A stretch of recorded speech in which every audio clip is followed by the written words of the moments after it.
من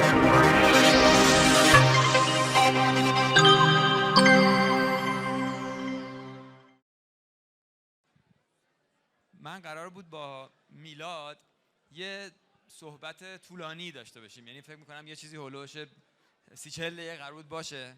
بعد من دیدم اینجا همه سرپان، عذاب وجدان گرفتم، گفتم بذار کوتاهش کنیم. من به جای اینکه همه رو سرپا نگه دارم خیلی کوتاه در واقع مطلب رو بگم.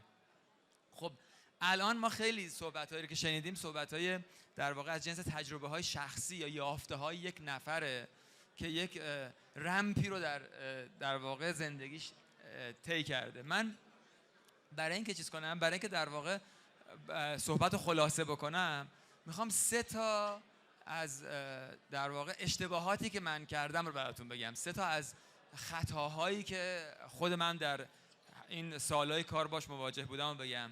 شاید کمک بکنه به کسایی که دارن در واقع تو این مسیر میرن جلو تصمیمای بهتری بگیرن. اولین چیزی که خیلی میتونم بگم بهتون اهمیت داره، تبلیغات رو خیلی جدی نگیرین. تبلیغات در عمل با 0.1% 0.01% با یک در واقع عدد بسیار کوچیکی کانورژن میاره. وقتی در مورد تبلیغات داریم حرف میزنیم، ما پیاممون رو به 1 میلیون نفر میدیم و وقتی میگیم مثلا 0.1% انگار مثلا 1000 نفر تو این 1 میلیون نفر واقعا در معرضش قرار میگیرن، واقعا باش ارتباط برقرار میکنن. من میتونم بگم در زندگیم اشتباه کردم که تبلیغات رو بیش از حد بهش بها دادم، از جایگاه خودش خارجش کردم و این باعث شد که خیلی از وقتا تصمیماتی که گرفتم یا مسیر رو که پیشنهاد دادم بر اساس بیش از حد بها دادن یا اوور استیمیت کردن به قول خارجکی‌ها به این موضوع باشه. شما تبلیغات وقتی میکنین دنبال کانورژن 0.1% باشین. انتظارتون این نباشه که من اگر که چه میدونم چند ماه در برابر دیدگان مردم هستم قرار اینا منو ببینن و بشناسن. بازم میگم کانورژن 0.1%. پس تبلیغات رو خیلی در واقع دست بالا نگیرین و جایگاهش رو در برنامه‌ریزی مارکتینگ، برنامه‌ریزی بیزینس هایی که دارین انجام میدین به اندازه خودش در نظر بگیرین. فکر نکنین میتونه جای چیز دیگه ای رو پر کنه. این اولین موضوعیه که اگر حالا برگردیم جهان تبلیغات هم نگاه کنیم داریم اینو میبینیم، یعنی رشد منفی صنعت تبلیغات در سالهای گذشته کاملا بارزه. تقریبا 10 ساله تمام هولدینگ های بزرگ خلاقیت و تبلیغات در جهان مثل WPP، مثل آمنیکام، اینا همشون فلت شدن. تنها بیزینس هایی که دارن رشد میکنن اد نتورکان. اد نتورکا فروش میارن، اد نتورکا برندینگ نمیکنن. واسه همین میخوام بگم تبلیغات رو دست بالا نگیرین. من زیادی دست بالا گرفته بودم. این موضوع اول.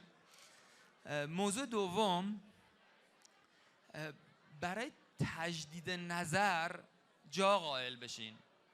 ببینیم من بر اساس افکار خودم، بر اساس چیزایی که فکر میکردم درسته،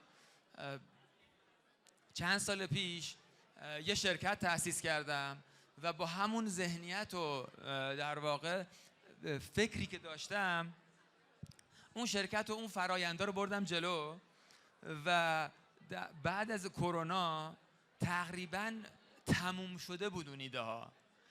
واقعا کرونا یه اتفاق 1 هفته 2 هفته‌ای نبود، یه اتفاق بلند مدت بود، ولی به خاطر دیر تجدید نظر کردن، به خاطر دیر بازگشتن از اون فکری که این فکر می درسته، مطمئنی مسیر درسته، باید همونو بری.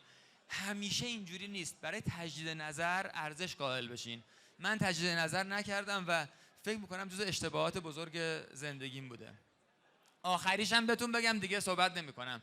آخرین اشتباه در واقع که اینم جزو اشتباهات بسیار بزرگ منه، یکم برخلاف چیزیه که ما خیلی میشنویمش. خیلی به ما میگن اون کاری که دوست داری رو انجام بده، اون شغلی رو که دوست داری برو دنبالش، و من همین کارو کردم و میخوام بهتون بگم که اتفاقا درست نیست. یعنی شما اگر فکر کنین که من خیلی خلاقیت دوست داشتم، سال 94 آژانس کرگدن رو با ایده خلاقیت تأسیس کردیم. همه فکر ما ایده و خلاقیت بود و این تمرکز بیش از حد رو چیزی که دوستش داری باعث میشه که در جاهای ضربه های بزرگی بخوری. میخوام بگم اگر در نظر نگیرین از کجا پول در میاد و برای چی به شما پول میدن و فقط دنبال چیزی که دوست داشته باشین، قطعا آسیب میبینین. حداقل من آسیب دیدم، نگم همه قطعا آسیب میبینن، من از این آسیب دیدم. این ستا رو جدی گفتم بهتون، این ستا در واقع تجربه های بد من تو زندگی بوده. تبلیغات زیادی دست بالا گرفتم و به کاری که در واقع دوست داشتم بیشتر از کاری که بهش پول میدن توجه کردم و دیر تجدید نظر کردم. شما حداقل از این اشتباهات من در واقع آگاه باشین که این یه نفری که دیدین این اشتباهاتو کرده. ممنونم ازتون.